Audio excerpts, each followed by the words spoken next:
আমরা এখানে 15 নম্বর ম্যাচটি যদি দেখি, এই ম্যাচটি দুদকের উপসহকারী পরিচালক পদের নিয়োগ পরীক্ষায় 2020 সালে এসেছিল। এখানে বলা হচ্ছে 1 ট্রিলিয়ন সমান কত। দেখুন, ট্রিলিয়ন, বিলিয়ন এবং মিলিয়ন সম্পর্কিত যে ম্যাথগুলো আমাদের পরীক্ষায় এসে থাকে, এই প্রশ্নগুলির অ্যান্সার দেওয়ার জন্য এর বেসিকটা জানা খুবই জরুরি। কারণ আপনি যদি বেসিক না জানেন, এই ট্রিলিয়ন, বিলিয়ন এবং মিলিয়ন এই হিসাবগুলো কিন্তু আপনি ভুলাই ফেলবেন। আজকের পর থেকে আপনি আর কখনোই ভুলবেন না, যদি আমার এই ভিডিওটি খুব ভালো করে আপনি দেখেন। ফার্স্টলি আমরা দেখার চেষ্টা করব 1 মিলিয়ন, 1 মিলিয়ন, 1 বিলিয়ন এবং 1 ট্রিলিয়ন, অর্থাৎ এই তিনটার পরিচয় আমরা জানার চেষ্টা করব। দেখুন, 1 বিলিয়ন বলতে কি বোঝায়, 1 মিলিয়ন বলতে কি বোঝায় এবং 1 ট্রিলিয়ন বলতে আসলে কি বোঝায়, অর্থাৎ এদেরকে গাণিতিকভাবে কিভাবে রিপ্রেজেন্ট করা যায়। এই 1 মিলিয়ন বলতে বোঝায় আপনি একটা 1 দিবেন এবং 6টা শূন্য দিবেন, 2 3 4 5 6টা শূন্য। এবারে 1 বিলিয়নের ক্ষেত্রে আপনি 3টে শূন্য বাড়াই দিবেন, অর্থাৎ হচ্ছে 9টা শূন্য হবে, 1 2 3 6 9। এবং যখন আপনি ট্রিলিয়ন লিখতে যাবেন তখন আরো 3টা শূন্য বাড়াই দেবেন, তার মানে 12টা শূন্য হবে, 1 2 3 3, এখানে 9টা হয়ে যাচ্ছে, 10 11 12। তার মানে এইটা কিন্তু লেখা একদমই ইজি। যদি আপনি এইটা জাস্ট মনে রাখেন, তার মানে আপনি এই ট্রিলিয়ন, মিলিয়ন বা বিলিয়ন সংক্রান্ত সমস্ত প্রশ্নের অ্যান্সার দিতে পারবেন আপনি। 1 মিলিয়ন বলতে হচ্ছে 1-এর পর 6টা শূন্য, 1 বিলিয়ন বলতে বোঝায় 1-এর পর 9টা শূন্য এবং 1 ট্রিলিয়ন বলতে বোঝায় 1-এর পর 12টা শূন্য। তার মানে এই বিলিয়ন, মিলিয়ন আর ট্রিলিয়ন প্রত্যেকবার 3টা করে শূন্য বৃদ্ধি পাবে। এখন আপনার প্রশ্নে আসুন। প্রশ্নে বলা হচ্ছে 1 ট্রিলিয়ন সমান কত। এখানে অপশনগুলো দেখুন, বলছে 1 লক্ষ কোটি, 1 শত কোটি, 10 লক্ষ কোটি, 10,000 কোটি। তার মানে ইভেনচুয়ালি কিন্তু প্রত্যেকটা অপশনের শেষে কিন্তু কোটি আছে। ট্রিলিয়নের ক্ষেত্রে কত কোটি, 1 ট্রিলিয়ন সমান কত কোটি, প্রশ্নটা এভাবে। তার মানে এখন 1 ট্রিলিয়ন আমরা কোথায় লিখেছি, 1 ট্রিলিয়ন সমান এত। তো আমরা কোটি পর্যন্ত ক্যালকুলেশন করার চেষ্টা করব। দেখুন, একক, দশক, শতক, হাজার, অযুত, লক্ষ, নিযুত, কোটি, এই যে এখানে একটা কমা হবে। তার মানে 1 ট্রিলিয়ন সমান এত কোটি। অ্যান্সারটা কিন্তু আপনারা পেয়ে গেছেন। দেখুন, এখন আমাদের কত কোটি হচ্ছে। এখন আমরা এদিকে দেখব যে কত আছে, একক, দশক, শতক, হাজার, অযুত, লক্ষ। তার মানে 1 লক্ষ কোটি, 1 লক্ষ কোটিতে 1 ট্রিলিয়ন। তার মানে এইখানকার অ্যান্সার হচ্ছে আমাদের এই যে মিস্টার ক, 1 লক্ষ কোটি। এখন কিন্তু আপনাকে প্রশ্ন করতে পারে যে এখানে হাজারও থাকতে পারে, যে আসলে কত হাজারে 1 ট্রিলিয়ন হয়, আবার কত লক্ষতে 1 ট্রিলিয়ন হয়, এ ধরনের প্রশ্ন থাকতে পারে। যদি বলা হয় কত লক্ষতে 1 ট্রিলিয়ন হয়, সেক্ষেত্রে আপনি আবার এখানে করবেন কি, কত লক্ষের কথা বলা হচ্ছে প্রশ্নে, তাহলে একক, দশক, শতক, হাজার, অযুত, লক্ষ। তার মানে এই পর্যন্ত এদিকে এত লক্ষতে হচ্ছে 1 ট্রিলিয়ন, তাহলে কত লক্ষতে, আমরা এখানে আসি, একক, দশক, শতক, হাজার, অযুত, লক্ষ, নিযুত, কোটি। তার মানে 1 কোটি লক্ষতে 1 ট্রিলিয়ন। এভাবে আপনারা হিসাব করে কিন্তু বের করতে পারবেন। সিমিলার ক্যাটাগরিতে বিলিয়নের ক্ষেত্রে যদি আসে, বলা হয় যে কত কোটিতে 1 বিলিয়ন, আপনারা জাস্ট এটা লিখবেন, লেখার পর একক, দশক, শতক, হাজার, অযুত, লক্ষ, নিযুত, কোটি। তার মানে এই যে বোঝা যাচ্ছে যে 100 কোটিতে 1 বিলিয়ন। আবার যদি বলা কত লক্ষে 1 বিলিয়ন, তাহলে আবার আপনি এখান থেকে লক্ষ পর্যন্ত ক্যালকুলেশন করবেন, একক, দশক, শতক, হাজার, অযুত, লক্ষ, এই পর্যন্ত আসলেন। এখন হচ্ছে কত আসে এখানে, একক, দশক, শতক, হাজার, তার মানে 10,000 লক্ষে হচ্ছে 1 বিলিয়ন। এভাবে আপনার মিলিয়ন থেকেও কিন্তু প্রশ্ন আসতে পারে যে হচ্ছে কত লক্ষে 1 মিলিয়ন। আবার এখানে গুনবেন একক, দশক, শতক, হাজার, অযুত, লক্ষ, তার মানে হচ্ছে 10 লক্ষ সমান 1 মিলিয়ন। আপনারা কিন্তু বলতে পারে যে কত হাজারে 1 মিলিয়ন, তার মানে আপনি আবার হাজার পর্যন্ত ক্যালকুলেশন করবেন, একক, দশক, শতক, হাজার। ওকে, তার মানে এখানে বোঝা যাচ্ছে যে 1000 হাজারে 1 মিলিয়ন।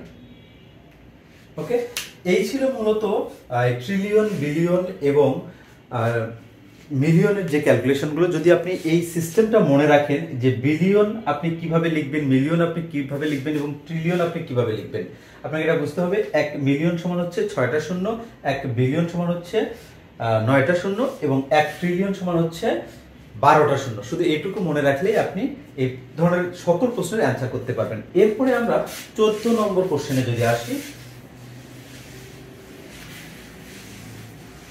এই কোশ্চেনটিতে দেখুন, এই কোশ্চেনে বলা হচ্ছে যে 1 হেক্টর জমি বলতে কি বোঝায় বা কত বর্গ মিটার, অর্থাৎ এই হেক্টরকে আপনাকে হচ্ছে বর্গ মিটারে ক্যালকুলেশন করতে হবে। তার আগে একটু বলে নিই, আপনারা শুধু খাদ্য অধিদপ্তর না, যে কোনো অধিদপ্তর, মন্ত্রণালয়, শিক্ষক নিবন্ধন বা প্রাইমারি যে পরীক্ষাতেই যান না কেন, আপনারা কিন্তু এই ম্যাথমেটিক্সের মুখস্থ পার্ট থেকে 2টা থেকে 3টা কোশ্চেন অবশ্যই আসে এবং যদি কখনো না আসে তারপরে একটা কোশ্চেন আসে। সুতরাং আমাদের কিন্তু এই যে মুখস্থ পার্টের যে অংশগুলো যদি আমরা টেকনিক্যালি একটু বোঝার চেষ্টা করি বা বুঝে বুঝে যদি একটু পড়ি তাহলে কিন্তু ইজিলি এগুলো মনে থাকবে। তো আমরা এই প্রশ্নে আসি, হেক্টর থেকে আপনার বর্গ মিটারে আসতে হবে। তাহলে হেক্টর থেকে বর্গ মিটারের যে ক্যালকুলেশন, সেটাতে আমরা জানি যে 100 বর্গ মিটার, আমরা জানি যে 100 বর্গ মিটার, 100 বর্গ মিটার সমান 1 এওর, 1 এওর। আবার 100 এওর, 100 এওর সমান হেক্টর। দেখুন আমরা কিন্তু এইখান থেকে আসলে অ্যান্সারটা ইজিলি পাই। বলছে যে 1 হেক্টর জমি বলতে আসলে কত বর্গ মিটার সেটা কথা বলা হচ্ছে। আমরা জানি যে 100 বর্গ মিটার সমান হচ্ছে 1 এওর, আবার 100 এওর সমান 1 হেক্টর। তার মানে আপনি যদি এই হেক্টর থেকে এই বর্গ মিটারে আসতে চান, সেক্ষেত্রে এই 100 আর এই 100 কি করতে হয়, গুণ করতে হয়। কারণ এই যে ফর্মুলাটা বা এই যে সিস্টেমটা, এটা কিন্তু আমরা আগে থেকেই জানি, যেমন কিলাইয়া হাকাইয়া ডাকাত মারলে দেশে শান্তি মিলিবে, এই ধরনের যে ক্যালকুলেশনটা ছিল ওখান থেকে কিন্তু আমরা এটা শিখে আসছি। বেসিক লেকচারগুলোতে আলোচনা করা আছে, আপনারা ওখান থেকে দেখে নেবেন। তার মানে এই 1 হেক্টর সমান এই 100 আর 100 যদি আপনি গুণন করেন, একটা 1 এবং 4টা শূন্য আপনি পাবেন, এত হেক্টর। 1 হেক্টর সমান সমান হচ্ছে তাহলে এত বর্গ মিটার সমান হচ্ছে 1 হেক্টর। ওকে, আমাদের কিন্তু অ্যানসারটা আমরা পেয়ে গেছি। বাট এইখানে একটা বিষয় আছে, বিষয়টা হচ্ছে এই যে এওর, এওর এবং একর, এই দুইটা শব্দ কি আসলে একই প্রকাশ করে নাকি আলাদা জিনিস? অবশ্যই আলাদা জিনিস। আমরা অনেক সময় কিন্তু এটা ভুলাই ফেলি যে এওর আর একর একই নাকি আসলে আলাদা। এই যে 1 এওর সমান সমান 0.02471 এত একর, এত একর সমান 1 এওর। তার মানে একর যে সংখ্যাটা, এওর, তার মানে এই যে একর আছে, একরটা কিন্তু বড় এবং 1 এওর এটা কিন্তু পরিমাপের দিক থেকে এই এককটা কিন্তু ছোট, এই এককটা ছোট, এই এককটা বড়। কিভাবে আমরা এটা বুঝলাম? ধরুন আমাদের 1 টাকা সমান ইন্ডিয়ার হচ্ছে, সরি আমাদের 1.5 টাকা সমান ইন্ডিয়ার হচ্ছে 1 রুপি। যদি এরকম ঘটনা ঘটে, আমরা যদি 1.5 টাকা দেই ওনাদেরকে, তাহলে আপনাকে ওনারা 1 রুপি দেবেন। তার মানে আমাদের টাকার মূল্যটা কম, ওদের টাকার মূল্যটা বেশি। যেমন ডলারের ক্ষেত্রে আমরা যদি 116 টাকা দিই তাহলে ওনারা $1 দেবে। তার মানে আমাদের টাকার মূল্যটা কম, ওদের ডলার মূল্যটা বেশি। এখানেও কিন্তু তাই, যদি আপনি 1 এওর ক্যালকুলেশন করেন, 1 এওর মানে হচ্ছে 0.02471 একর। তার মানে একর এককটা বড় এবং এওর এককটা ছোট। তার মানে আপনারা এটুকু বুঝতে পারলেন যে আসলে এওর আর একর কখনোই কিন্তু এক জিনিস নয়, দুইটা সম্পূর্ণ আলাদা জিনিস। আর একটা বিষয় হচ্ছে 46 এওর, এওর সমান সমান হচ্ছে 1.137 এ ধরনের অ্যাপ্রক্সিমেটলি একটা মান। এত এওর সমান হচ্ছে এত একর, অর্থাৎ হচ্ছে এই যে 46 এওর সমান হচ্ছে এত, অর্থাৎ 1 সামথিং এত একর। তার মানে এই এওর যে মানে পরিমাপটা বা এই যে এককটা, এটা কিন্তু একরের চেয়ে অনেক কম। আর এওর আর একর দুইটা সম্পূর্ণ আলাদা জিনিস এবং দুইটাই আসলে এই জমির পরিমাপগুলোতে আমাদের লাগে।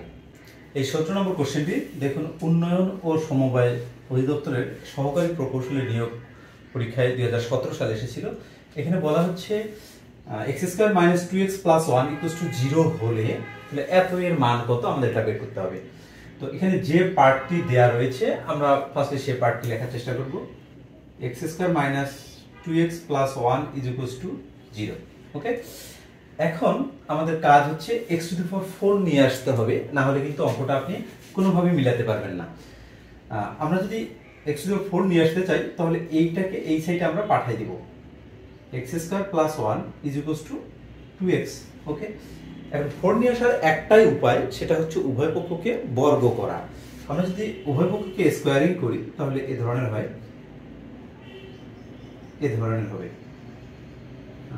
দেন আমরা এখানে a + b হোল স্কয়ারের ফর্মুলাটা ইউজ করব। a স্কয়ার অর্থাৎ x⁴ প্লাস সূত্রের 2, a হচ্ছে এত এবং b হচ্ছে 1 পজিটিভ 1 এর উপর স্কয়ার = এখানে হবে 4x²। এখন এখানে যদি আমরা ক্যালকুলেশন করি x⁴ পজিটিভ 2x² প্লাস 1, দেখুন আমাদের উপরের লাইনটা কিন্তু চলে এসেছে, x⁴ প্লাস 2x² প্লাস 1 = আমি যদি এখানে 4 লিখি আর এই যে x²টা আছে, এই x²টাকে যদি আমি এইখানে নিয়ে আসি, তাতে তোমাদের কোনো আপত্তি থাকার কথা না, তাতে আপনাদের কোনো আপত্তি থাকার কথা নয়।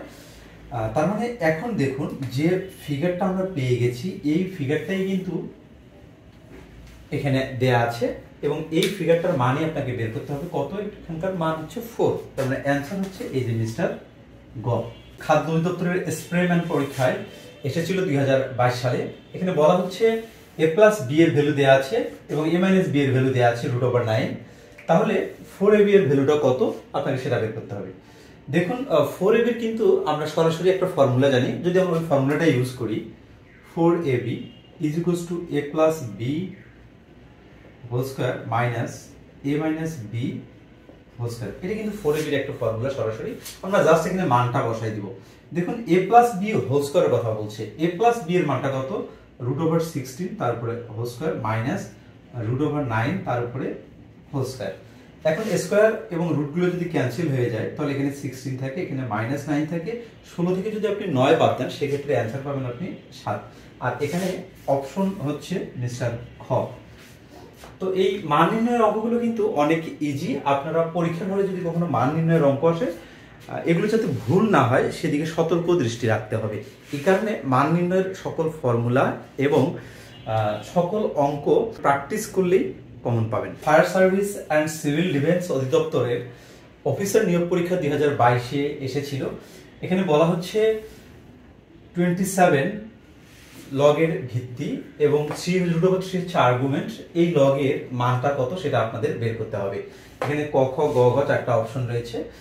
এইটার বেসিকটা জানার জন্য ফার্স্টে আমরা যদি এটাকে এইটা সমান সমান কত সেটা আপনাকে বের করতে হবে। তার মানে এইটা সমান সমান যদি আমি একটা x ধরে নেই, log 27 ভিত্তিক log √3 আমি x ধরে নিলাম। ওকে, এখন আমরা এখানকার পরিচয়গুলো দেখার চেষ্টা করি। এই যে 27 আছে এটাকে বলা হয় ভিত্তি, ভিত্তি বলে এটাকে। এই যে √3 আছে এটাকে বলা হয় আর্গুমেন্ট,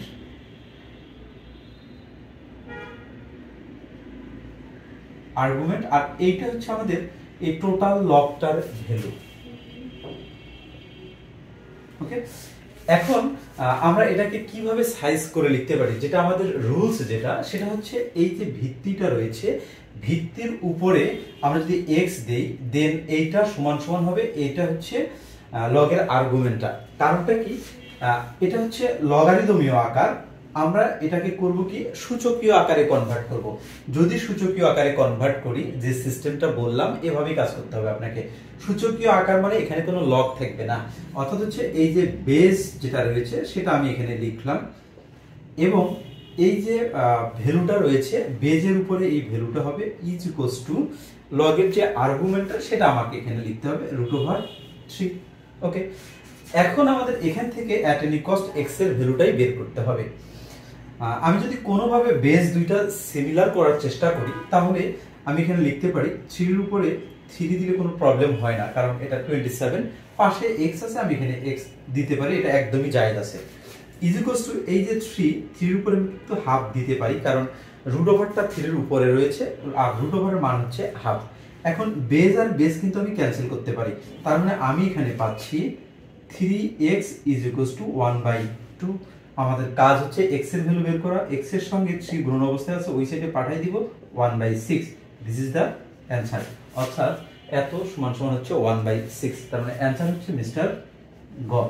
19 নম্বর প্রশ্নটি খুবই গুরুত্বপূর্ণ একটি প্রশ্ন, মানে তৃতীয় চতুর্থ শ্রেণীর যে কোনো চাকরি পরীক্ষার ক্ষেত্রে এই প্রশ্নটি আপনি প্রায় সময়ই পরীক্ষার হলে দেখতে পাবেন। এখানে আমি মাত্র 3টা অধিদপ্তর মন্ত্রণালয়ের নাম লিখেছি, এই 3টাতেই আসলে 2021 সালে এসেছিল, আরো অনেকবার এই প্রশ্নটি এসেছিল। যেমন এখানে দেখতে পাচ্ছেন যে রেলওয়েতে এসেছিল 2021 সালে, ক্যাব এসেছিল 2021 সালে, এবং টেলিফোন যে সংস্থা ছিল এখানেও 2021 সালে এসেছিল। এছাড়া অনেকবার সালে এই প্রশ্নটি এসেছে। তো এই প্রশ্নটি সমাধানের জন্য এখানে আমরা কি করতে পারি, এখানে বলা হচ্ছে 78 ডিগ্রি কোণের সম্পূরকোণ কত ডিগ্রি, 78 ডিগ্রি কোণের সম্পূরকোণ। এই প্রশ্নটি করার আগে আমাদের দেখতে হবে যে আসলে সম্পূরকোণ কোনটা আর পূরক কোণ কোনটা। সম্পূরকোণ মানে হচ্ছে যদি দুইটি কোণের সমষ্টি 180 ডিগ্রি হয় তাহলে ওই দুইটি কোণের প্রত্যেককে পরস্পরের সম্পূরকোণ বলা হয়। যেমন আমার টার্গেটই হচ্ছে 180 ডিগ্রি, অর্থাৎ যদি দুইটা কোণের সমষ্টি 180 ডিগ্রি হয় তাহলে ওই কোণ দুইটাকে পরস্পরের সম্পূরকোণ বলা হয়। ধরুন আপনাকে একটা 100 ডিগ্রি কোণ দেওয়া আছে, তাহলে এইখানে কত হবে, বলা হচ্ছে 100 ডিগ্রি এর সম্পূরক কোণ কত ডিগ্রি, তাহলে 100 ডিগ্রি এর সম্পূরক কোণ কত হবে, মিলাইতে হবে কত 180, এখানে লাগবে তাহলে কত 80। তার মানে এই 100 ডিগ্রি কোণের সম্পূরক কোণ 80 ডিগ্রি। এভাবে যদি আপনাকে আবার বলা হয় যে 10 ডিগ্রি এর সম্পূরক কোণ কত ডিগ্রি, তার মানে এই 180 আপনাকে মিলাতে হবে, তার মানে এখানে হবে 170 ডিগ্রি, তার মানে 10 ডিগ্রি এর সম্পূরক কোণ হচ্ছে 170 ডিগ্রি। সিমিলার ক্যাটাগরিতে আপনাকে যদি বলা হয় 0 ডিগ্রি কোণের সম্পূরক কোণ কত ডিগ্রি, 0 ডিগ্রি কোণের সম্পূরক কোণ কত ডিগ্রি, সেক্ষেত্রে আপনি এখানে 180 বসাতে হবে, কারণ এইটা আর এইটা যোগ করলে কিন্তু আপনার 180 মিলাতে হবে। তো এই ধরনের হচ্ছে আমাদের এই কোশ্চেনটি, যে এখানে 78 ডিগ্রি দেওয়া আছে, তাহলে আপনার এই বক্সে কত হবে সেটা এখানে আছে, এই দুটো যোগ করলে 180 মিলাতে হবে। তার মানে এখানে হচ্ছে 102 ডিগ্রি, যদি 102 ডিগ্রির সঙ্গে এই 78 ডিগ্রি আপনি যোগ করেন তাহলে 180 ডিগ্রি হবে। তার মানে অ্যান্সার হচ্ছে এই যে 102 ডিগ্রি মিস্টার গ। আমি কোনো এক সময় বলছিলাম পূরক কোণের কথা, পূরক কোণের ক্ষেত্রেও কিন্তু এই প্রশ্নটিও কিন্তু অনেকবার সালে এসেছে। যেহেতু আমরা সম্পূরক কোণের আলোচনা করছি, আমরা পূরক কোণের বিষয়টা একটু দেখার চেষ্টা করি। পূরক কোণ মানে হচ্ছে দুইটি কোণের সমষ্টি যদি 90 ডিগ্রি হয় তাহলে তাকে পূরক কোণ বলা হয়। ধরুন এখানে 90 ডিগ্রি রয়েছে, এখানে একটা অ্যাঙ্গেল রয়েছে, এখানে একটা অ্যাঙ্গেল রয়েছে, এখানে 10 ডিগ্রি, তাহলে এই ডিগ্রিটা কত হবে, অর্থাৎ এইটা আর এটা এই দুটো যোগ করলে যদি 90 ডিগ্রি হয় তাহলে এই কোণ দুইটাকে পরস্পরের পূরক কোণ বলা হয়। তাহলে আমাদের এখানে 80 ডিগ্রি হবে, 80 যোগ 10 = 90। সিমিলার ক্যাটাগরিতে আপনার এখানে 50 ডিগ্রি দেওয়া আছে, তাহলে এই 50 ডিগ্রির পূরক কোণ কত ডিগ্রি হবে, 90 নিতে গেলে 40 ডিগ্রি লাগবে। তো এটা হচ্ছে আমাদের অ্যানসার। এভাবে আপনারা পূরক কোণ সম্পূরক কোণ সম্পর্কিত যে প্রশ্নগুলো আসে এভাবে সলিউশন করার চেষ্টা করবেন। 20 নম্বর এবং খাদ্য অধিদপ্তরের নিয়োগ পরীক্ষার মডেল টেস্টের সর্বশেষ অঙ্ক। এই অঙ্কটি দেখুন পররাষ্ট্র মন্ত্রণালয় 2021 সালে এসেছে এবং খাদ্য অধিদপ্তরের নিয়োগ পরীক্ষার পরিদর্শক পদে 2021 সালে এসেছিল। এখানে বলা হচ্ছে cos 120 ডিগ্রি এর মান কত। যেহেতু এটা ত্রিকোণমিতিক অঙ্ক এবং খাদ্যতত্ত্ব নিয়োগ পরীক্ষা একবার এসেছিল, সুতরাং এই ত্রিকোণমিতি চ্যাপ্টারটা আপনারা একবার করে রিভিশন করার চেষ্টা করবেন এবং ত্রিকোণমিতি চ্যাপ্টার সম্পর্কিত বেসিক আলোচনা এবং কিছু গুরুত্বপূর্ণ ম্যাথও আমার এই চ্যানেলে রয়েছে, শুধু এগুলো পড়লেই এনাফ আমি মনে করি। cos 120 ডিগ্রি এর মান কত আমাদের এটা বের করতে হবে। cos 120 ডিগ্রি আপনি এটাকে, যেহেতু আমাদের ক্যালকুলেটর ইউজ নাই এখানে, সুতরাং আমরা এটাকে হাতে কলমে লেখার চেষ্টা করব।